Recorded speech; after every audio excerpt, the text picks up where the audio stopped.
Chapter 1. The Dark Day. This is the story of a boy named Finn, who lived by the sea. Finn thought he was like every other boy in the village. One day he found out he was not. That day started out like every other day for Finn. "Come on, lad. I want you to come fishing with me today," said Finn's great-uncle Kinar. Finn said nothing. He sat and ate his porridge. "Go on, Finn," said his great-aunt Tia. "Kinar needs your help today. He must catch as many fish as he can. The fish will swim south any day now, on their journey to the great glassy sea. Storm season is coming." Finn said nothing. He looked out of the window of their small hut on the beach of black pebbles on the west coast of Avondale. The sun was shining, the sky was blue, and the sea was still. Yet he knew that storm season was only days away. It could start tonight. There was no fishing in storm season, and their store of fish was not full. "Those fish won't wait for us, lad," said Kinar, standing up and pulling on his fishing boots. Finn said nothing, but he stood up and pulled on his fishing boots too. "Here, take this," said Tia, giving the man and the boy some bread and cheese in a cloth bag. Tia stood in the doorway of the little hut. She watched Kinar and Finn walk across the beach of black pebbles. She watched the dark-haired, dark-skinned man and the thin, red-haired boy. She sighed. Everybody in the village was dark-haired. Everybody except Finn. She sighed again as she watched them push Kinar's boat into the water. Then she turned, went into the hut, and started sweeping. Kinar's boat was small and flat, like every other boat on the water. These boats were only found on this part of the west coast of Avondale. It took years for people to learn how to row them. The men of Finn's village could row their boats across the water as fast as most men could run on land. Every villager, even very small children, loved being out on the sea. Every villager except Finn. He got seasick. It was all right in shallow water. Finn didn't get seasick when they went fishing in the bay. It was when they went out deeper, out past the bay, that Finn got sick. Kinar looked at the water around the boat. He shook his head. "We'll have to go into the deep water today, lad," said Kinar. "The fish have left the bay. We'll have to follow the last of the fish out past Shark Island." Finn hated going into the deep water, but he nodded. He sat at the front of the boat. Kinar stood at the back of the boat rowing. He rowed by using one long oar that went deep into the water. He swept the oar from side to side. Kinar was strong. He'd been rowing boats for 50 years or more. His boat moved across the still water of the bay faster than some men can run. When they left the bay, the water turned from green to dark blue. They were in deep water now.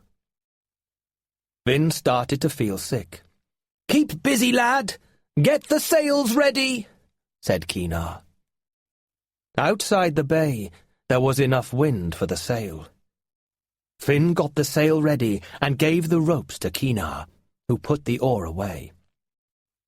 Finn started to feel very seasick. "Look at the horizon, lad," said Kinar. "That can help stop seasickness. Here, you sail the boat. That helps too." Finn held the ropes of the sail. He looked past Shark Island to where the dark blue of the sea met the light blue of the sky. Then he saw the dark clouds on the horizon. Storm season was coming. Soon. Later that day, Keenar and Finn carried 2 baskets of fish into the hut. Tia smiled. 2 baskets? Wonderful! Finn said, "Can I go to the forest?" Finn loved spending time in the forest. He loved the quiet, still trees. None of the other boys from the village went into the forest. It was too dark and quiet for them. But Finn liked being alone there. He spent hours sitting and watching the birds, small animals and insects of the forest. He loved watching them building their nests and collecting their food.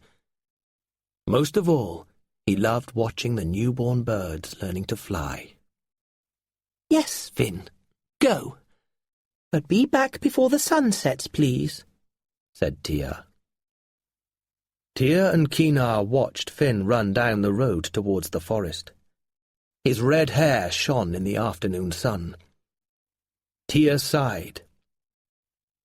"He's a good lad," said Keenar. "He worked hard all day. He was seasick again, but he kept working." Just as he reached the forest, Finn saw a group of soldiers riding towards him on the road that led to the village. There were 8 of them. They rode black war horses and wore the red and black colours of the warlord Gondar. Every person in Avondale lived in fear of the warlord and his soldiers. Finn hid behind a large tree.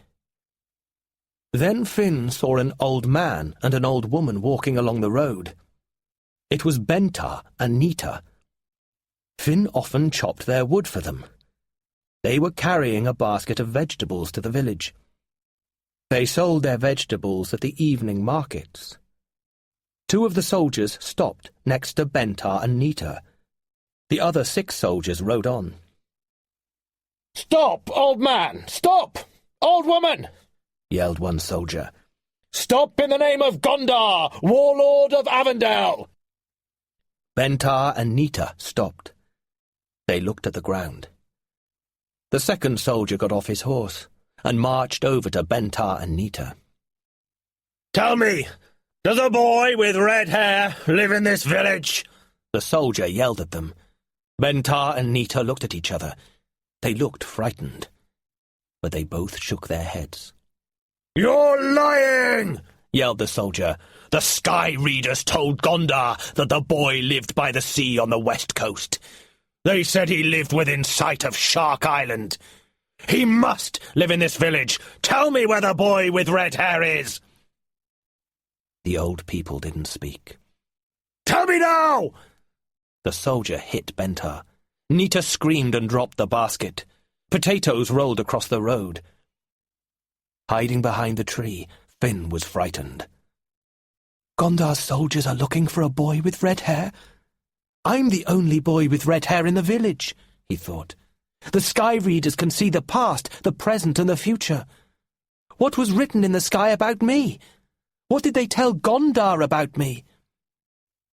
He heard Nita scream again. This time the soldier had hit her. "Where is the boy with red hair?" yelled the soldier. "Speak!" "I have to stop this," thought Finn. He was about to come out from behind the tree when he heard the sound of a trumpet. The first soldier said, "Leave them. The others have found something. Maybe they've found the boy." Finn heard the trumpet again. The second soldier got back on his horse, and the soldiers rode away. Bentar and Nita started picking up their potatoes. Finn came out from behind the tree. "Thank you," he said. "Let me help." "Finn," said Nita, "run home, now! Don't let the soldiers see you, but run!" Just as Finn started running back to the little hut on the pebbly beach, he heard thunder. He looked up. The sky was dark and full of black clouds. Storm season had come. Chapter 2. The Armlet. Keenar shut the door of the hut behind Finn. Tia stood next to Keenar. She looked frightened. There was a loud clap of thunder. The rain would soon start. "Did any of the soldiers see you?" asked Keenar, looking out of the window that faced the road. Finn saw that Keenar held one of his large fishing knives. "No," said Finn, "but I know they're looking for me. Why?" "I'll tell you, Finn," said Tia. "But first help me move the table. We don't have much time. Someone will tell them where to find you. Someone will send the soldiers here." She went over to the big wooden table near the stove. Finn helped Tia to move it. Under the table, there was a small door in the floor. Finn had never seen this door before. Tia lifted up the door and reached into the small hole under the floor. There was another clap of thunder, louder and closer than the last. "Take this," said Tia. She lifted a bundle of cloth from the hole and gave it to Finn. "It is not yet time to give you this, but there is no time left. You poor boy." "What is it?" asked Finn. "I will tell you everything about your family, your mother, and the power you have. Read the note, and then we'll talk." Tia went over to help Keenar, who was pushing all the furniture in front of the door to the hut. In the bundle of cloth, there were two things: a note and a circle of gold. Finn looked at the note first. It was addressed to "My darling son, Finn." He opened it. He read, "Darling Finn, our family are the keepers of the stones, my son. When you are strong enough to use the power, you will find the way to help all of Avondale. Find the stones. They are hidden for all to see. Listen to the stones, Finn, and keep the gold armlet always. It is yours now, darling boy. Be brave, keeper of the stones. Your loving mother." Finn read the note again. "Stones? Hidden for all to see?" he thought. "Keeper of the stones? Use the power? What power?" Then he looked at the circle of gold. His head was filled with questions. He turned to Tia and said, "Tia, what really happened to my mother?" Suddenly, they heard trumpets very close by. They heard screams from a nearby hut. They heard horses coming closer and closer, and the shouts of the soldiers. "There! That must be the hut!" "Quick, Finn! There is no time! Climb out of the window, now!" said Keenar. Tia grabbed an old woolen cap of Keenar's and pulled it onto Finn's head. "Keep that red hair of yours covered, Finn." She grabbed Keenar's fishing cloak and gave that to Finn too. "Go!" she said, with tears in her eyes. Finn kissed Tia. Then, holding the cloak, the note, and the gold armlet, he climbed out of the back window. In the evening light, Finn could just see the edge of the water, dark grey now against the black pebbles. Which way to go? Where could he hide from the soldiers? The forest! He'd go to the forest! A very loud clap of thunder made Finn jump. A strong wind started to blow. The storm was very close now. Finn quickly put on the cloak. Then he put on the armlet. And, as he put it on, his head was filled with singing. All thought of the forest, of Gondar's soldiers, of danger, left him. All he could hear, all he could think of was the song. The song was like a cradle song, a song from when he was a child, that he knew or half knew. He remembered the tune and some of the words. A picture of a beautiful woman with red hair came to him in his mind. In his mind, this woman was singing the song. "I remember this woman singing that song," Finn thought. "It must have been my mother. I wish I could remember her. Now parts of the song filled his mind. One day the stones will sing to you, and you must find out what to do. Beware of Nilers, they're seldom nice. Their smiles are wide, their hearts are ice. Beware of the blood-sucking Vumacs. And on that day 3 suns will shine, and stone will live, dear child of mine. Peace and joy will come to our land, just as the all-seeing Zan planned. Finn shook his head. Monsters? 3 suns? Singing stones? He thought. That was just a cradle song, wasn't it? Who or what is singing it now? The song seemed to be coming from the beach. Finn turned towards the beach. The song was louder. He walked towards the water. The song grew louder and louder. Suddenly, Finn heard other sounds as well as the song. He heard screams and smashing wood. Kina and Tia. He turned back to the hut as he heard another clap of thunder, the loudest yet. This time the sky lit up. Lightning. Soldiers came running around the side of the hut. There's the boy on the beach! After him! Finn turned and ran along the pebbly beach, with the song filling his head again. He couldn't think, he just ran, with the soldiers getting closer and closer. He ran with the song getting louder and louder. Thunder and lightning filled the sky, and the wind grew stronger and stronger. Suddenly, ahead of him, he saw something that he had never noticed before. 2 different stones among the many, many thousands of black stones on the beach. It was strange. These 2 stones seemed to shine. And suddenly Finn knew that these stones were calling to him. They were singing. As his mother's note said, they were hidden for all to see. How long had these 2 stones been there on the beach, waiting for Finn to find them?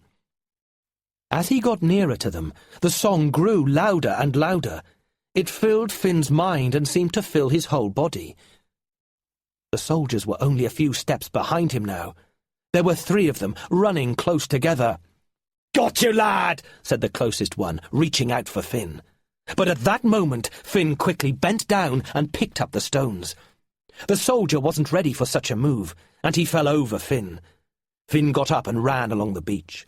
Looking back, he saw the 3 soldiers had all fallen. The other 2 had fallen over the first soldier. They were all trying to get up, but their swords were caught in each other's cloaks. Finn then realized that the stones had stopped singing. He put them into his pocket and kept running. More soldiers ran onto the beach. Finn knew he'd be caught within minutes. There was nowhere to run.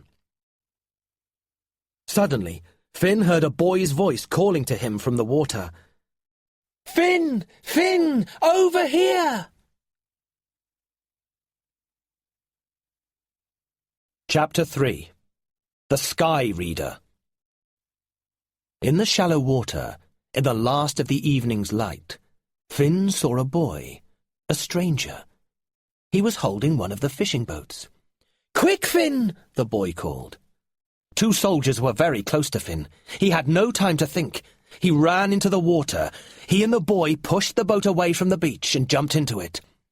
"Quick!" shouted a soldier. "He's getting away! He's in that boat!" Finn looked back to the beach and saw some soldiers pushing 2 fishing boats into the water. "So, how do we make this thing go?" asked the boy. "Do we use this?" he asked, holding the oar. "No, in this wind, we can use the sail. Help me." Together Finn and the boy got the sail ready. Holding a rope, Finn was able to sail the boat away from the beach and away from the soldiers. He pointed the boat towards the deep water into the dark night. The wind was strong now, so the boat went across the water very fast. The thunder and lightning were stronger than ever. "Look!" said the boy, pointing back towards the beach. Finn looked back. and in a flash of lightning he saw 2 soldiers in the water holding onto one of the boats. 2 other soldiers were trying to row the boat they were in. Finn could see they were pushing when they should be pulling. In the next flash of lightning, Finn saw they'd fallen into the water too. Other soldiers were standing in the shallow water, shouting and yelling at the soldiers in the water. Finn and the boy laughed. "They'll never catch us now," said Finn. "These boats are hard to sail, even in good weather." "But you know how to, don't you?" asked the boy. Finn nodded. They sat in silence as Finn sailed the boat out of the bay. "There's one problem," Finn said after a little while. "Only one problem? "That's not bad," said the boy. "At night, I need the stars to sail by. I need the stars to show me the way." Both boys looked up into the sky. It was black now, but there were no stars. "Oh," said the boy. "well, I know one way we can't go. Back that way," he said, pointing back at the beach. When they were past Shark Island, Finn asked, "Who are you, anyway? And how do you know my name?" In the light of the next flash of lightning, Finn took a good look at the boy. He was about Finn's age, and he had a thin face. His hair and skin were white, but his eyes were large and black. They were as black as the stones in Finn's pocket. Finn put his hand on his pocket. "Are the stones safe?" asked the boy. "I want to help you, keeper of the stones." Finn took his hand away from his pocket. "Who are you?" asked Finn again. "And how do you know about the stones? How can I trust you?" "Because I'm a sky reader," said the boy. "Oh," said Finn. Of course the boy was a sky reader. All sky readers had white hair and black eyes. Finn had never met one before. But Finn knew he could trust the boy because sky readers cannot lie. They can only speak the truth. "What's your name?" he asked the young sky reader. "Lorca." After that it was impossible to talk. The storm suddenly grew stronger, and the claps of thunder were almost non-stop. The sea was wild, and Finn was worried that they'd be thrown into the water. The wind was so strong that the ropes were almost pulled out of Finn's hands. It was like holding onto a wild horse. "Help me, Lorca! You hold this rope, and I'll hold this one." The boys sailed on through the storm, and through the dark night.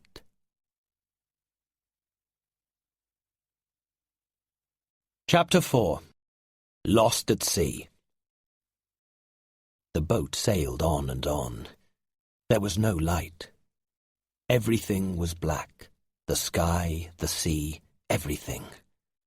The storm got worse and worse. The wind was so strong it sounded like a screaming monster. "We must take the sail down!" yelled Finn. "The wind is too strong! It will tear the sail apart!" "Just so long as the sea doesn't tear the boat apart," yelled Lorca as he helped Finn to pull the sail down. "And we don't hit any rocks! They would tear the boat apart!" Finn yelled back. Will we? Will we hit rocks?" asked Lorca. "I hope not," said Finn. But he thought, "I don't know, and I have no idea where we are." "What did you say?" yelled Lorca. "I can't hear you! Over the wind!" "Oh, nothing! We'll be fine! Let's try to get some rest!" yelled Finn. As he said this, the rain started. The boys lay in the bottom of the boat. They covered themselves with the sail, but they were cold and wet. Finn felt very seasick. They tried to sleep, but it was a long and terrible night. Finn thought of the stories he'd been told as a child. The stories were about monsters that lived far to the west, past the horizon, past where the sun set. Nobody from Finn's village had ever sailed past where the sun set. But they'd all heard tales of monsters that could tear people apart with their teeth. Finn used to have bad dreams about terrible creatures that flew out of the evening sky and carried him off into the sunset. He hoped they weren't being carried towards such creatures now. Some time after midnight, the rain stopped, but the wind kept blowing. Finn thought it had changed direction, but he couldn't be certain. After many hours, the light changed a little. It must be daybreak, thought Finn. But there was no sunrise to see, only clouds everywhere, grey, dark grey or black. Finn stood up, holding onto the mast. The wind pulled at him. He looked in every direction, north, south, east and west. He couldn't see land anywhere. He sat down next to Lorca. "So, where are we, do you think?" asked Lorca. "I don't know," replied Finn. "We've travelled so fast and the wind changed direction a few hours ago. I hoped to see the sunrise so I could tell which way was east. But in this storm I can't tell."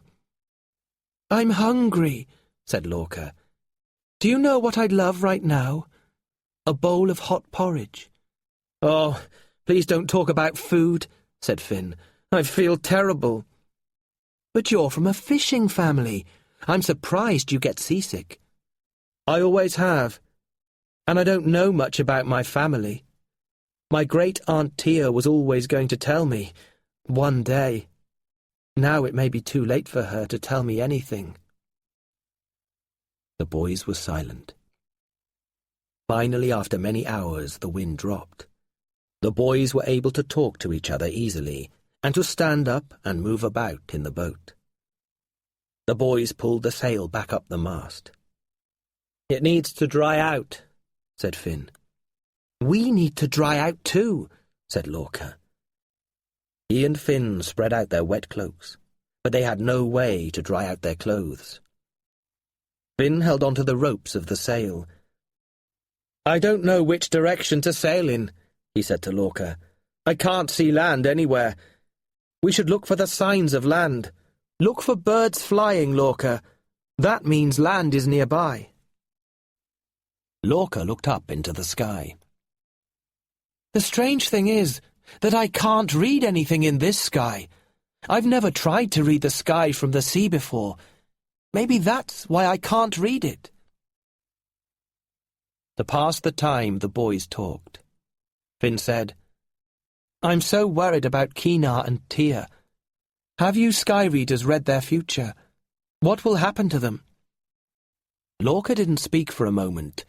Then he said, "They will be taken to the city of Liana, to the warlord. He will try to make them tell him where you are. That's all I know." "Oh no, that's terrible," said Finn. "I have to help them. I must go back." "You can't," said Lorca. "Even if you knew the way back, Gondar's soldiers would be waiting for you." Finn sat in silence. Then he asked Lorca, And what about me? What have you read about my future?" "That's the problem, Finn," said Lorca. "It's why I've been watching you." "You've been watching me?" "Yes, for some days now, ever since Gondar heard about the stones." Finn knew that sky readers read the sky for anybody who paid them, good or bad. Lorca went on. "I want to help you. It is written that the Keeper of the Stones has the power to turn Gondar into stone. And it is written that the Keeper of the Stones must use singing stones to do this. And it is written that you, Finn, are the Keeper of the Stones." "But I don't know anything about the stones, and I don't have any power," Lorca said. "The sky doesn't lie, Finn, nor do I." Lorca looked at Finn, then said, "Maybe I should explain why I want to help you.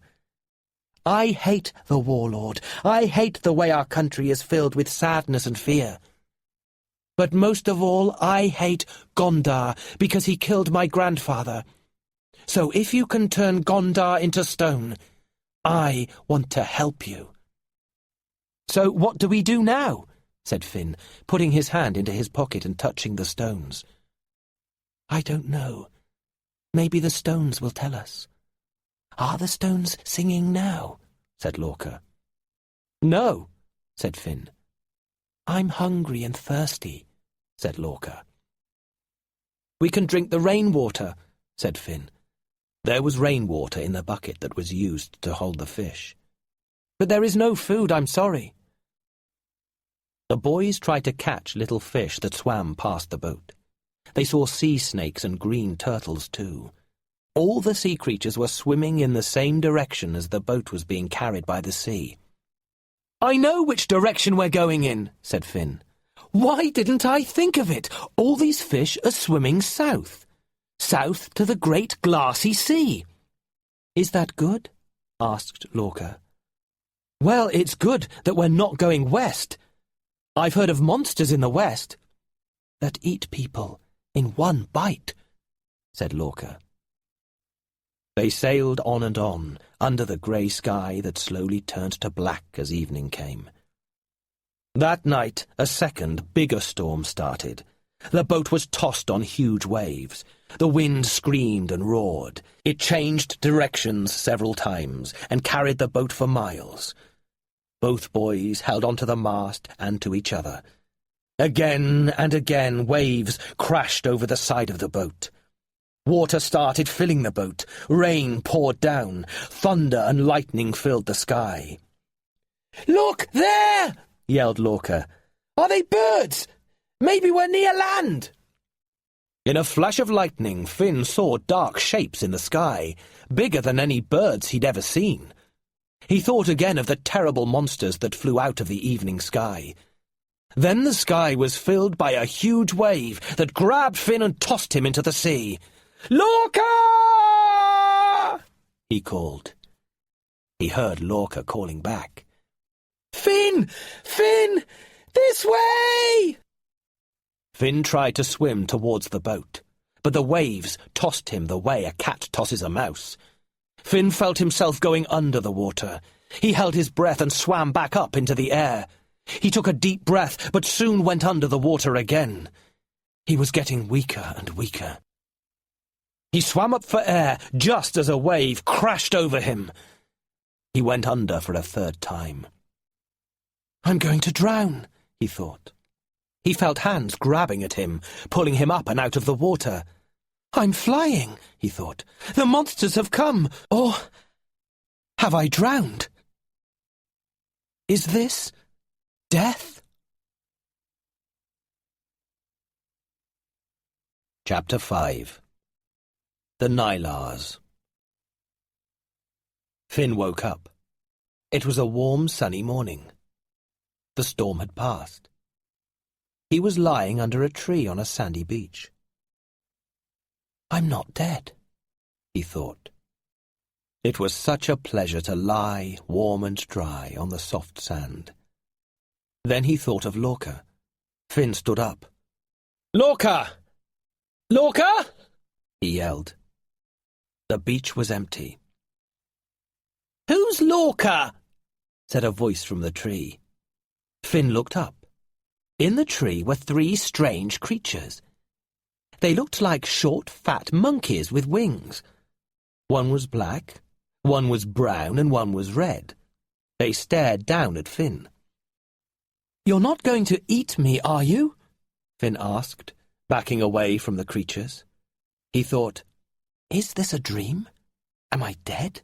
Where am I?"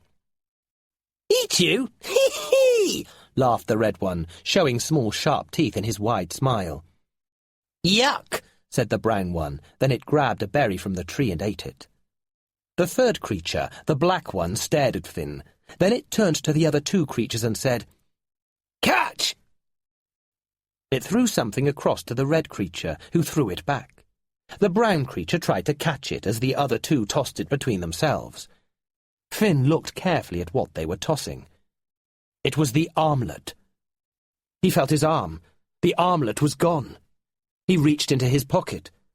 The stones were gone too.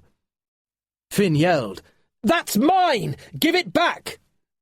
He reached up and tried to grab the armlet from the red creature, but it held the armlet out of Finn's reach. "Hee-hee!" it laughed. The brown creature ate another berry, then looked down at Finn and said, "It's ours now. It's the price you pay for being saved by Nylars." Nylars. Finn remembered a part of the cradle song. "Creatures and monsters are everywhere, so please, my child, always take care. Creatures of every shape and size. To get past them all, you must be wise. Beware of Nylars, they're seldom nice. Their smiles are wide, their hearts are ice. They're like pirates seeking treasure. Treasure is their only pleasure." Nylars. So the song was true. And they had the armlet. The Nylar with the armlet bit it gently. Pretty. We'll keep it. We like pretty treasure." The brown Nylar picked up something that was sitting on the branch. It was one of the stones. The Nylar bit it. "Yuck! Not gold, not silver, and not pretty."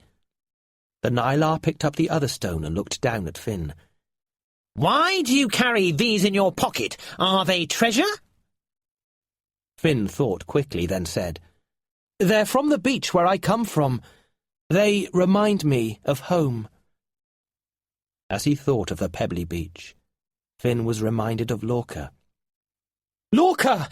Lorca!" Finn yelled. He ran along the beach. Did Lorca drown in the storm? He thought. "Lorca!" Finn yelled again and again. The Nylars followed him, flying above him, carrying the armlet and the stones. Finn ran all the way to the far end of the long sandy beach. A large headland covered in trees stopped him from going further. There was no sign of his friend or of the boat. Finn stood and looked out to sea. There were no waves. The sea was flat. Finn couldn't see anything on the water. The horizon was an unbroken line. He sat on the sand and sighed. The Nylars flew in circles above him, going higher and higher in the warm air. Finn didn't know what to do. He didn't know where he was. He didn't know how to get the stones or the armlet back from the Nylars. And if he did get the stones back, he wouldn't know what to do with them. "Gondar doesn't have to worry about me," he thought. "I'm not going to defeat him." He reached into his pocket and took out the note from his mother. To his surprise, he could still read it. It was wet, but the writing was as easy to read as when Finn first read it. He read it again. The last part made him feel terrible. "And keep the gold armlet always. It is yours now, darling boy. Be brave, keeper of the stones." Brave? He wasn't brave, and he wasn't wearing the armlet. He felt tired, hungry, and very, very sad. He closed his eyes. He felt defeated before he'd really begun. "Hey, boy! Boy!" called one of the Nylars. Finn didn't open his eyes. He didn't want to see them playing catch with the armlet again. "Boy!" the Nylar called again. "This Lorca you are looking for, does he have white hair?" Finn opened his eyes. "And is he in a wooden boat, perhaps?" called another Nylar, flying high in the sky above Finn. "Yes! Yes!" Finn stood and almost danced in the sand. "Can you see him? Where? Where?" Finn looked out to sea, but it was still empty. "And does he have any treasure, perhaps?" asked the brown Nylar. Finn thought quickly and said, "Yes, I'm sure he has treasure." Without another word, the Nylars flew over the headland and down towards the water. Finn couldn't see them any more. Soon they all appeared again, around the headland, flying close to the water. They were pulling on ropes, and behind them, at the other end of the ropes, was the boat. And in the boat, asleep, lay Lorca. Chapter 6. Lorca's Reading. "Lorca!" called Finn, running into the water. When Finn reached the boat, Lorca opened his eyes and smiled. "Hello, Finn." The Nylars landed on the boat and started grabbing at Lorca. "Treasure! Treasure! You must give treasure to the Nylars for saving you." Lorca looked at Finn, then said to the Nylars, "But I didn't need saving. I was safe in the boat." "Treasure! Treasure!" yelled the Nylars. "Or we'll take you and the boat out to sea again, and we'll drop your friend back in the deep blue sea." Lorca reached into his pocket. "This is all I have," he said, and he held out one gold coin. "Hee! Gold!" said the red Nylar, grabbing the coin. "Only one coin," said the brown Nylar. "Let's take them back out to sea." The black Nylar said, "One coin is better than none." It grabbed the coin and looked at it closely. "Oh, one coin is very good when it is a zanya." "Azania! Azania!" screamed all three Nylars. "To the cave! To the cave!" They flew up onto the headland, screaming and laughing all the way. "What's a zanya?" Finn asked Lorca. Lorca smiled. "Oh, just an old coin, one that my grandfather gave me." "Oh, Lorca, it must be worth so much. Why did you give it to the Nylars?" asked Finn, looking up at the creatures. "Our lives are worth more than any old coin," said Lorca, but he sighed. "It was the last thing my grandfather gave me. He used to call it his lucky coin. I sometimes think that if he'd kept it, Gondar may not have killed him." Both boys were silent. Then Finn said, "The armlet was left to me by my mother, and I meant to look after the singing stones. The Nylars have everything, the zanya, the armlet, and the stones. We have to get them back." "How?" asked Lorca. "We'd never be able to climb up there and grab everything back from the Nylars," he said, pointing up at the top of the headland. "They must keep all their treasure in a cave up there." Finn and Lorca thought hard. "I know," said Finn. "You're a sky reader. You could pretend to read their future. Tell them that they have to give us back our treasure or they'll all die." Lorca looked at Finn. "That's a bad idea. I can't pretend. Sky readers can't lie, remember." "Oh," said Finn. "Well, I can. I'll pretend to be a sky reader. You can tell me what to say." "But," said Lorca. Before he could finish, the boys saw the Nylars flying down from the headland. There was no sign of the armlet, the stones, or the zanya. They were about to fly past the boys. They were flying towards the berry tree at the other end of the beach. "Stop, Nylars!" called Finn. "I am a sky reader. I will read for you." "Hee-hee!" laughed the red Nylar. "You're not a sky reader. He's a sky reader," it said, pointing at Lorca. "All sky readers have white hair and black eyes." The Nylars flew in circles above the boys. Lorca looked up at the Nylars. Then he stood very still, staring up at the sky. Finn said, "Lorca? Lorca, are you feeling all right?"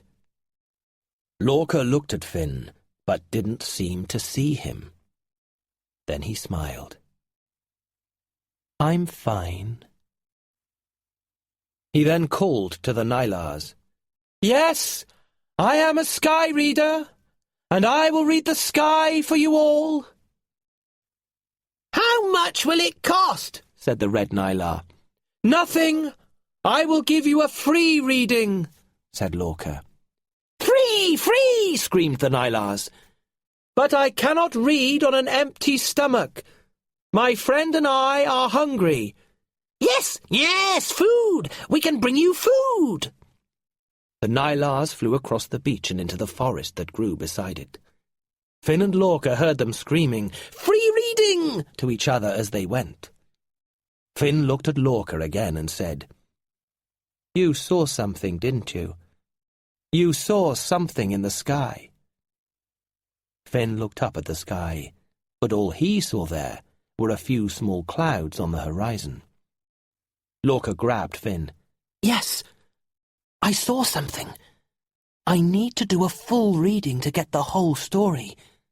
But I saw us in the city. Lorca stopped talking and frowned. "What is it, Lorca?" asked Finn. Nothing. The picture I saw was of you. You were smiling, and a lot of people were cheering. Finn looked at Lorca, then asked, "And you? Were you smiling and cheering in the picture too?" Before Lorca could reply, the Nylars returned. "Eat! Eat, then read the sky," said the red Nylar.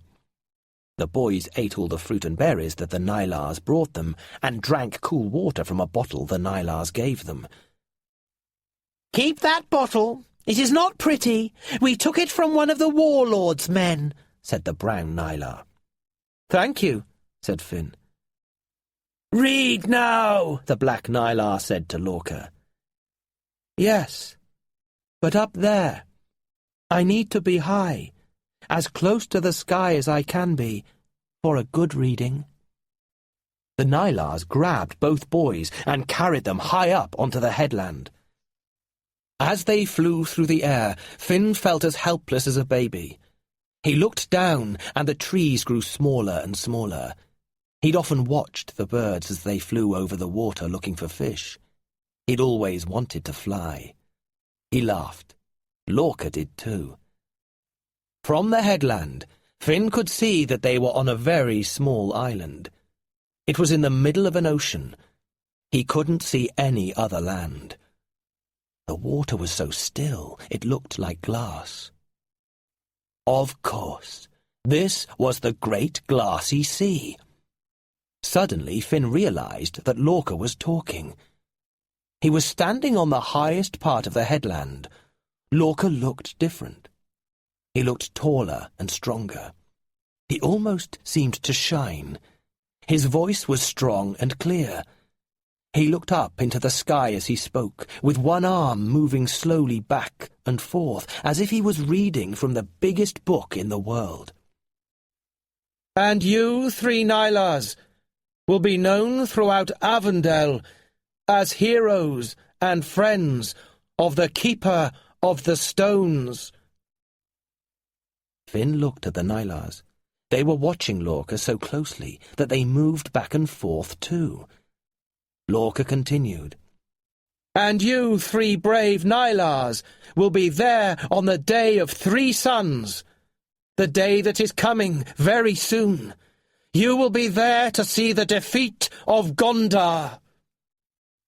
Lorca stopped speaking. He closed his eyes and his hand fell by his side. He looked very tired. "More! More!" yelled the brown Nylar. "Tell us more!" "We will see the defeat of Gondar!" yelled the red Nylar. "Nylars hate Gondar! He takes our treasure!" said the black Nylar. "Every third new moon his men come from the mainland. They come and take our treasure. We hate the warlord." "Then help us," said Finn. "I am the Keeper of the Stones." He felt strange saying this. "The Keeper of the Stones will defeat Gondar with your help. It is written in the sky," said Lorca softly. "But we will need our treasure back," said Finn. "We need the treasure to defeat Gondar." "We must talk," said the red Nylar to the other Nylars. The Nylars flew off into their cave. The boys looked at each other. What would the Nylars do? Within minutes the Nylars flew out of their cave again. One was carrying the armlet and gave it to Finn. Another was carrying the stones and gave those to Finn too. The last one, the black Nylar, was carrying the Zanya. The Nylar sighed, smelled the Zanya, and sighed again. Then it held out its hand and gave the Zanya back to Lorca. "If we keep it, Gondar's men will just take it," said the black Nylar. "We're not heroes, but we hate Gondar," said the red Nylar. "We will help you to defeat Gondar," said the brown Nylar. "We'd better get our treasure back," said the black Nylar.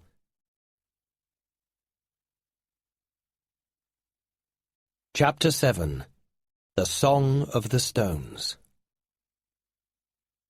"What now, Keeper of the Stones?" asked the red Nylar. "What now, Sky Reader?" asked the brown Nylar. "What now? What now?" said the black Nylar. The three Nylars flew in circles above the boys as they stood on the headland. Finn said softly to Lorca, "What now? I have no idea. Did you read anything else in the sky?" "No," Lorca quietly replied. "Are the stones singing now?" "No," said Finn. "Come on, let's go," said the Nylars. Finn looked at Lorca. "What shall we do?" "I don't know," said Lorca.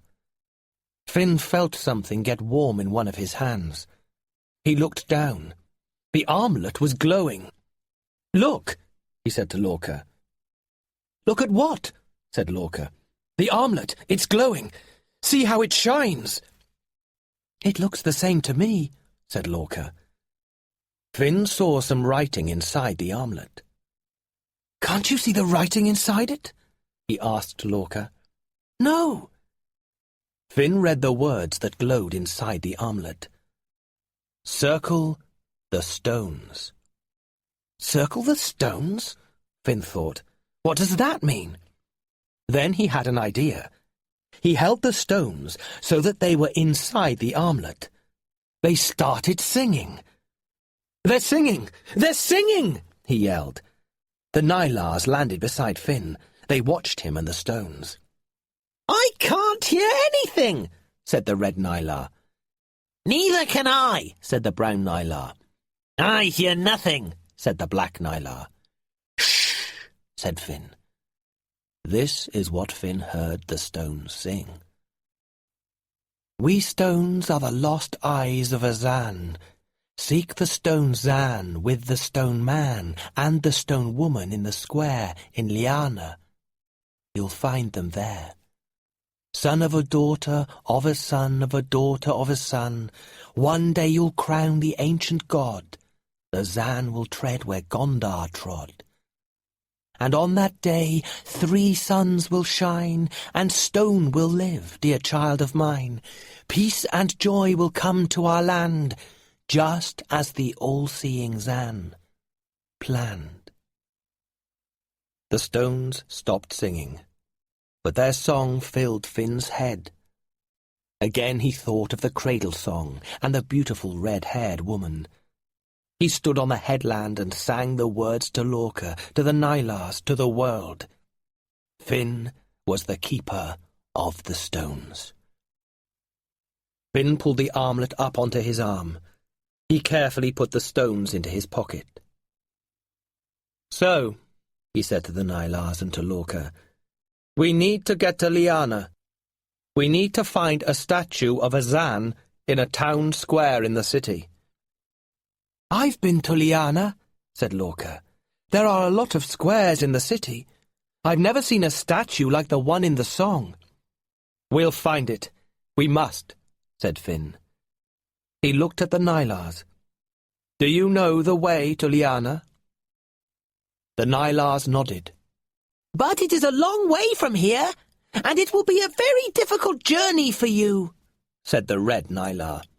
The brown Nylar said, "Yes, for you boys. You cannot fly." "And it's too far for us to carry you. We could fly there, find the statue and put the stones in it, said the black Nylar. Finn replied, But I must be the one. I am the keeper of the stones. Lorca said, And I saw in the sky that you Nylars would be helping Finn, remember? Yes, yes, yes, said the red Nylar. All 5 of us will go together, said Finn. First, we will pull your boat across the great glassy sea to the mainland, said the red Nylar. It will take 2 or 3 hours. Great, let's go. The sooner we start, the sooner we'll get to Liana, said Finn. Or the sooner we die trying, said Lorca, as the Nylars carried him and Finn back down to the beach. But you saw us in Liana, said Finn, as he got into the boat next to Lorca. When you read the sky, you saw us there. But that was only one future, said Lorca. What? Said Finn. That was the future, as it was written then. But when we change things in the present, then the future changes too. It's like, when you go on a journey, you have to choose which road to take. The journey changes when you choose one road and not another road. While the boys were talking, the Nylars were pulling the boat across the water. The ocean was so still that Finn could see deep into the water. There were thousands of fish. Kinar would love to fish here, he thought. He hoped that Kinar and Tia were all right. Had they been taken to Liana? What was Gondar doing to them? Finally, Finn saw the mainland. The Nylars pulled the boat into the mouth of a river that flowed out of a forest. Then the Nylars came to sit in the boat with the boys. There are 2 ways to Liana from here, said the red Nylar. The brown Nylar said, The easy way is to go up the coast road to the Great Eastern Road. The black Nylar said, The hard way is through the dark forest. The dark forest, said Lorca. He and Finn looked at each other. They'd both heard stories of the dark forest, of people who went into the forest and never came out again. That's the dark forest? Finn asked. The Nylars nodded. The roads will be filled with Gondar's soldiers, Finn, said Lorca. They'll all be looking for you. Maybe the forest would be safer. Finn didn't know which way to go. He thought about Lorca's sky reading and said to him, So, you saw a future, but you don't know how we can get to that future. You can't tell if we should go through the dark forest or on the coast road. Before Lorca could answer, they all heard trumpets. Soldiers. Quick! Let's get this boat under the bridge, said Finn.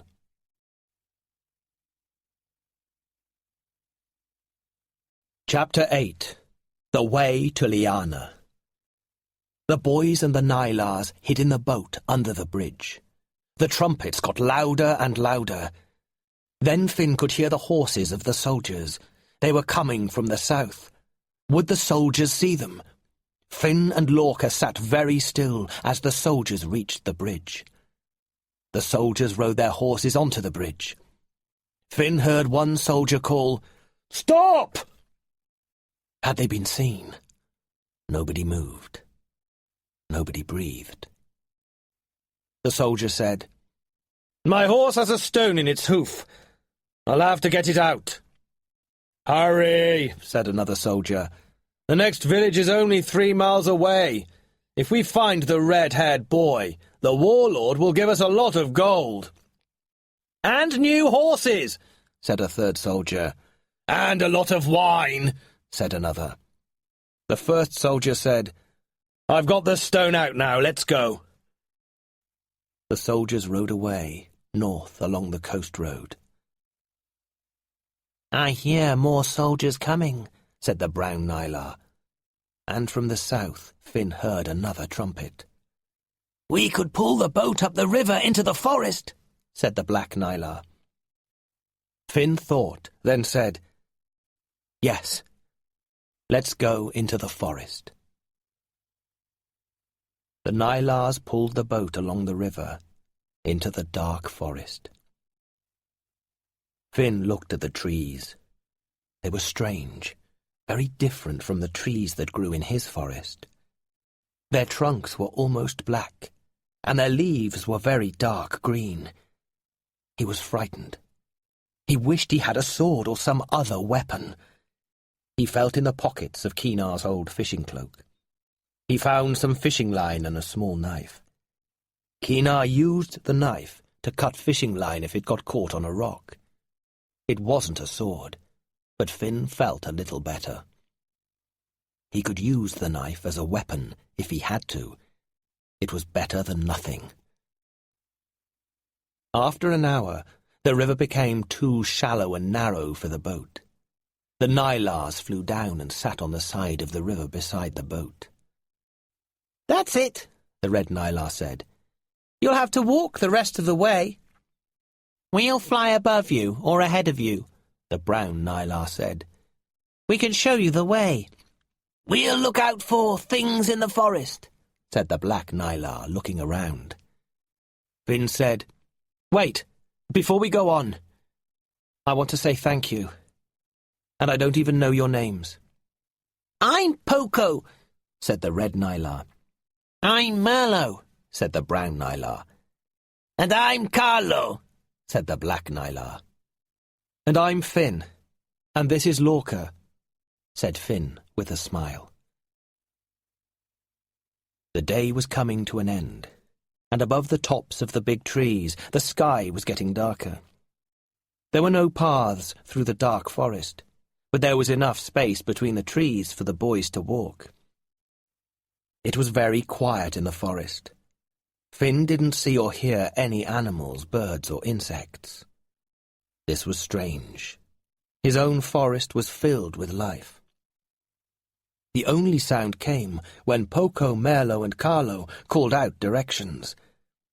"Go left now! There's a clearing there!"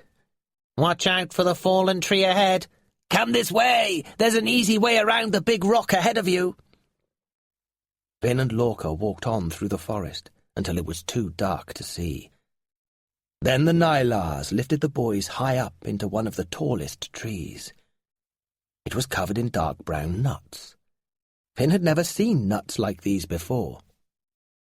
Poco said, "These branches are big and wide. You can sleep here." Merlo said, "It's safe up here from things." "And you can eat the nuts of this tree," said Carlo. The Nylars started eating. "Come on, eat," said Poco. "They're good." The strange nuts were difficult to open, but when Finn did open some, he liked them. They tasted like roast lamb. Finn found it difficult to sleep that night. He was cold and he didn't like being so far from the ground. And he didn't like thinking about why some people went into the dark forest and didn't come out again. The next morning, he found out. Carlo was flying ahead of the other Nylars and the boys when they heard him scream. Finn and Lorca ran. They came to a clearing and looked up. Carlo seemed to be stuck in mid-air. Then Finn saw that Carlo was being held by thin vines. The vines came from a large tree beside the clearing. This tree was different from the other trees. Its trunk was grey and the tree had no leaves. Instead, it had vines that moved like snakes. "What is it?" said Finn, who'd never seen anything like it. "A snake tree," said Merlo. He flew near Carlo, but was careful not to get too close. Carlo was trying to get free of the vines, but his wings were held by his side. Merlo and Poco started trying to pull Carlo free from the vines. They had to keep clear of the vines that tried to grab them. They were trying to pull him up and away from the tree, but the tree was too strong for them. Finn looked carefully at the tree. Each vine was about as long as 2 people. The vines came from the ends of branches high up on the snake tree. Those branches looked like the branches of most trees. But where the branches grew from the tree trunk, there were mouths that opened and closed, mouths with sharp teeth. The tree was like a kind of monster, and it was trying to pull Carlo towards one of its mouths. Suddenly, Finn had an idea. He called out, "Merlo! Poco! Pull Carlo down towards the ground!" "What? Why?" said Lorca. "You'll see, I hope," said Finn, as he quickly started climbing the tree next to the snake tree. Merlo and Poco pulled Carlo towards the ground. When they did this, the vines holding Carlo were pulled tight. The tree pulled in one direction, while Merlo and Poco pulled in the other direction. Finn was sitting high up in the tree, his legs tightly around a branch.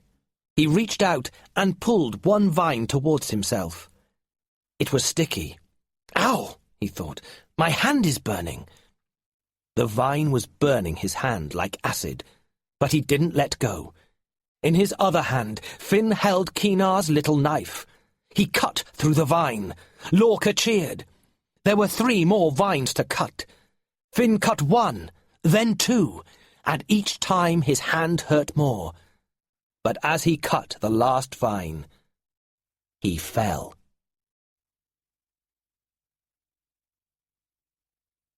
Chapter 9. Stay Away Valley. Down, down, down, Finn fell from the tree. "No!" yelled Lorca. Just before Finn hit the ground, Merlo and Poco caught him. "Got you!" said Merlo. Carlo's wings were badly burnt by the vines of the snake tree. So was Finn's left hand. But Lorca said, "I know something that will help you." He looked around the forest floor, found a plant, and broke off some leaves. He put them on Carlo's wings and on Finn's hand. The leaves were cool on Finn's hand. "That feels good," he said. "Your hand will be better in 2 days," said Lorca. "My grandfather taught me about using plants." Finn remembered what had happened to Lorca's grandfather. Then he thought of Gondar, the warlord, and of Kinar and Tia. "Come on," he said, standing up quickly. "We must get to Liana. We must hurry." "Why?" asked Lorca. "You and Carlo need to rest." But Finn knew they must hurry. He couldn't explain it, but he knew. He reached into his pocket and took out the stones. "Look," he said. The stones were glowing. They weren't black anymore. They were deep red, as if there was a tiny red light in each of them. The Nylars, Lorca and Finn all looked at the stones. "To Liana," said Merlo. "To Liana," said Poco and Carlo. "To Liana," said Finn and Lorca. The 5 friends travelled quickly through the rest of the dark forest. They saw 4 more snake trees. "We'd heard of snake trees," said Carlo, "but we'd never seen one before. They're horrible." Merlo and Poco were carrying Carlo. They'd used some branches to make a chair for him, and they were carrying it through the air. "I wish I had an air chair like that," Lorca said quietly to Finn. "Remember, Lorca, we Nylars have excellent hearing," said Merlo. "And it would take several Nylars to carry you in an air chair," said Poco. 3 days after they went into the dark forest, the 5 friends came out into a beautiful valley. It was filled with sunshine and with flowers of many different colours.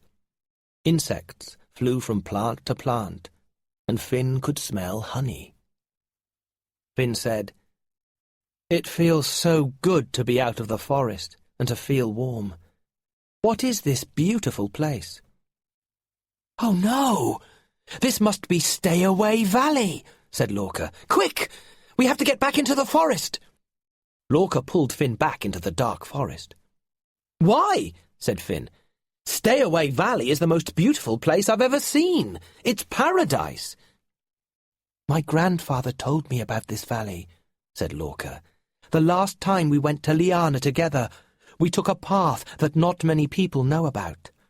Grandfather was trying to hide from the warlord's men. The path goes along the side of a hill, and from there we looked down into Stay-Away Valley. My grandfather told me that it looks like paradise, but that something in it makes people who come here get sick. They all die before the next full moon. Nobody knows what it is. He made us hurry past the valley, even though we were high above it. Finn felt the armlet glowing. He took it off and read the words inside. "Beware of silver and black." Finn said, Silver and black, what does that mean?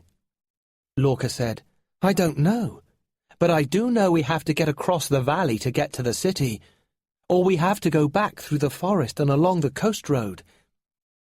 Finn knew they needed to hurry. He said to the Nylars, "Beware of silver and black. Do you know what that means?" Poco said, No, Nylars stay away from this valley too. Finn said, "I'm going to keep going, but if any of you wants to go back, I'll understand." Lorca said, I'm coming with you. The Nylars looked at each other. Carlo said, We'll come. We'll look out for anything silver and black. Maybe it's treasure, said Merlot. There were beautiful red berries on some bushes. I'm so hungry, said Lorca. The 5 friends were all hungry. They're not silver or black, said Finn, and the boys and the Nylars grabbed some berries and started eating. As they walked, they tried different fruits and berries. Everything was delicious. Bees buzzed and flew from bush to bush, and birds flew from tree to tree building nests. When they had almost reached the far end of the valley, Finn said, This is paradise, and there's been no danger. The armlet must have been wrong. They looked up at the hill ahead of them. Look, said Finn. He could see a path along the side of the hill, far above the valley. Lorca shouted, That's the path I took with my grandfather! Liana is less than a day's walk from here. Just then, they all heard a loud buzzing sound. From a peach tree near them flew several large insects, and they were silver and black. Run! shouted Finn. He and Lorca ran as fast as they could up the side of the valley. Fly! yelled Poco. The Nylars flew up, up, up away from the silver and black insects. Finn picked up a large stick as he ran. He tried to hit the insects. They were as large as mice, and they had long stingers. He hit and killed 1, 2, 3 of the insects. Only 2 more of them buzzed around Finn and Lorca. Finn killed the 4th insect, but as he did so, the last one flew at Lorca. Oh! cried Lorca. Finn looked at his friend. The last black and silver insect was dead at Lorca's feet. But the insect's stinger was sticking out of Lorca's neck. Chapter 10. Facing the Vumax. Lorca pulled the stinger out and threw it on the ground. He held his neck tightly. Finn could see red lines on Lorca's neck. The poison from the stinger was already spreading. I'm all right, Lorca said. But both boys remembered what Lorca's grandfather had said about people dying before the new full moon. Finn said, Let's get to Liana. Maybe someone there will know how to help you. Maybe there is a way to stop the effect of the poison before the next full moon. The boys climbed up the hill towards the path, glad to leave Stay-Away Valley behind. The Nylars were waiting for them on the path.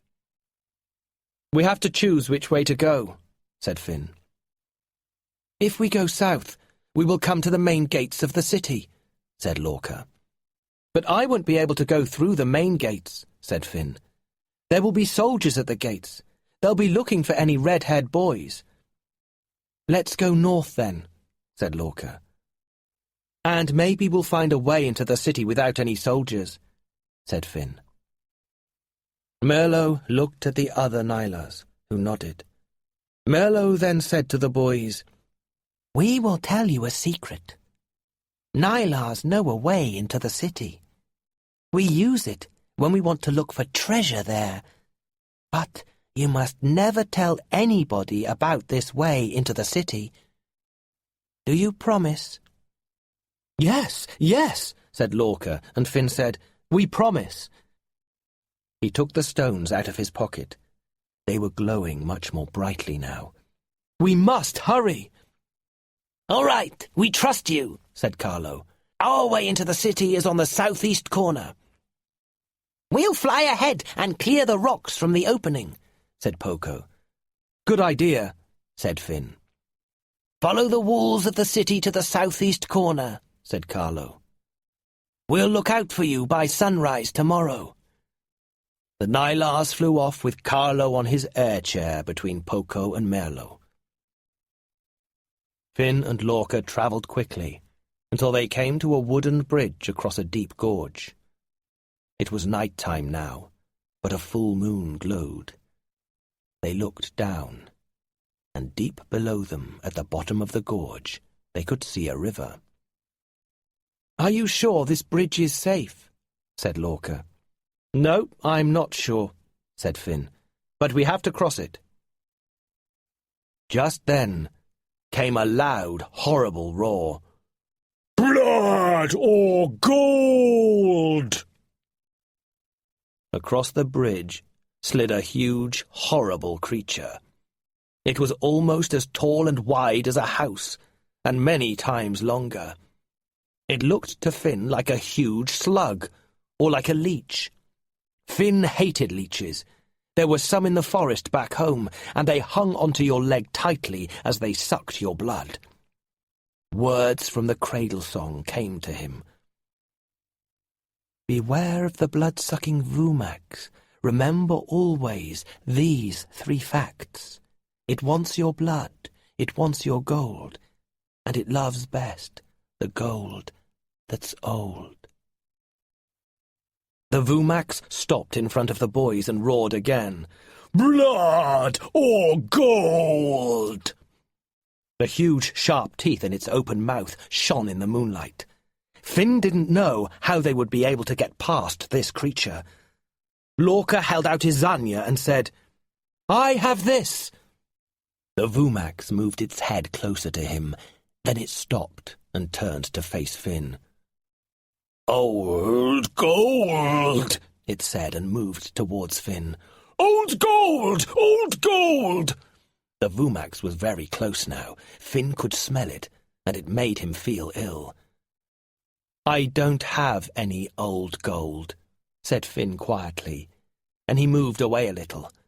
He was standing at the edge of the gorge. Then Lorca said, "The armlet! It must be made of old gold. Give it to the Vumax, quickly." "All right," said Finn quietly to the Vumax. "I have this." As Finn took off the armlet, he saw writing inside it again. The words glowed. "See gold through me, with the moon above and the stars below."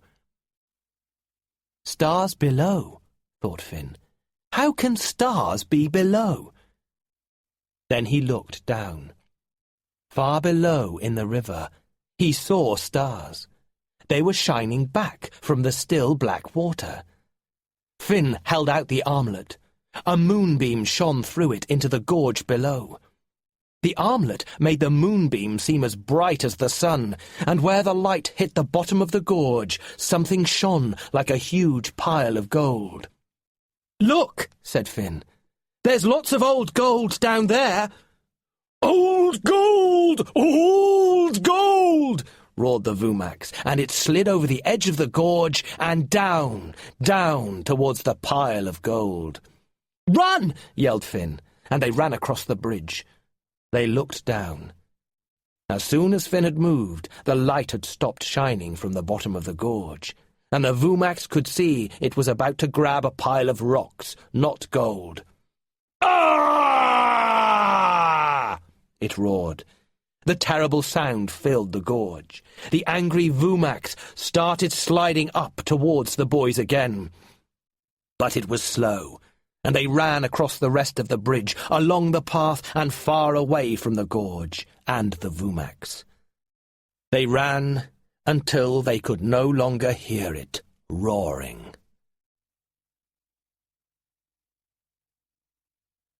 Chapter 11. Into the City. Finn and Lorca met the Nylars just before sunrise. After a few short hours of rest, the 5 friends stood by the thick stone wall of the city of Liana. The wall was 3 or 4 times taller than any man, and the stones were old and grey. Vines grew up the side. But Finn could see that near the top of the wall was a row of sharp metal spikes. "Soldiers walk along the top of the wall day and night," said Poco. "We're not going up there. We're going this way." In front of them was a pile of large rocks. The Nylars led the boys past these rocks and into a hole in the wall. The Nylars went first, then Finn, and then Lorca. The boys had to go on their hands and knees. The wall was so thick that it took a few minutes to go through the hole, and Finn hated every second. He could feel spider webs brushing against his face. "If I can feel spider webs," he thought, "where are the spiders?" Finally, though, Finn came out of the hole. He was in the walled city of Liana. Lorca came out just after Finn. He stood up and said, "We're in," and then fell against Finn. "Are you all right?" said Finn. "I can't see very well," Lorca said quietly, "and I feel weak." "Oh, no," said Finn. "It must be the poison working." "Let's find the statue. I want to help you defeat Gondar before—" Lorca stopped talking, then said, "Let's hurry, before anyone sees us." He stood up again. Finn could feel the stones in his pocket. They were warm. He took them out. They were glowing even more brightly. They were a warm yellow colour. "Which way now?" asked Lorca. Finn turned in a circle, trying to choose which way to go. As he turned to the right, the stones grew colder in his hand. As he turned back to the left, they grew warmer. "The stones can show us the way now," he said. It was like the child's game of hotter and colder. Through narrow, winding streets, the stones let them know the way. The Nylars followed the boys, hiding behind carts or doors or up on the roofs of houses. They knew they weren't welcome in Liana. Soon they were near the centre of the city. The stones were so hot that they were difficult to hold now. There were some people on the streets, and they all looked frightened and tired. Finn heard a soldier's trumpet. It was close. He made sure his hair was covered by the cap. Suddenly Lorca said, "There, look!" Ahead of them was a square, and in the middle of the square was a stone statue of a man and a woman. They held something small between them, an animal. It was the shape of a frog, but about as big as a cat. "What's that animal in the statue?" said Finn. "A Zan! That's a Zan!" said Lorca. "One of the old ones who make the stars shine, the rain fall, and the world turn." The boys ran towards the statue, with the Nylars flying just behind them. Finn saw that the stone Zan's eyes were empty. "Stop!" shouted a loud voice. A trumpet blew. Finn looked around and saw soldiers running into the square, about 6 of them. The boys ran in different directions. Finn held onto the stones, even though they were hot enough to burn him. The Nylars flew above the square. They picked up boxes and rocks and dropped them on the soldiers. More and more soldiers ran into the square. One soldier almost got Finn, but only grabbed his cap which he pulled off Finn's head. "Red hair! Red hair!" Suddenly a huge man on a black horse rode into the square. "A boy with red hair! Stop him!" It was the warlord Gondar himself. "Nobody move! The boy's mine." Finn was very frightened. He stood still. Gondar got off his horse and took out his long sword. The soldiers stood still and watched as Gondar walked slowly towards Finn. The 3 Nylars dived at Gondar from the sky. The warlord roared. He held up his sword and struck Poco, who fell to the ground. The other 2 Nylars grabbed Poco and flew away. While this was happening, Finn saw his chance. He turned and ran. He ran towards the statue. He reached up and put the stones into the empty eyes of the stone Zan. Nothing happened.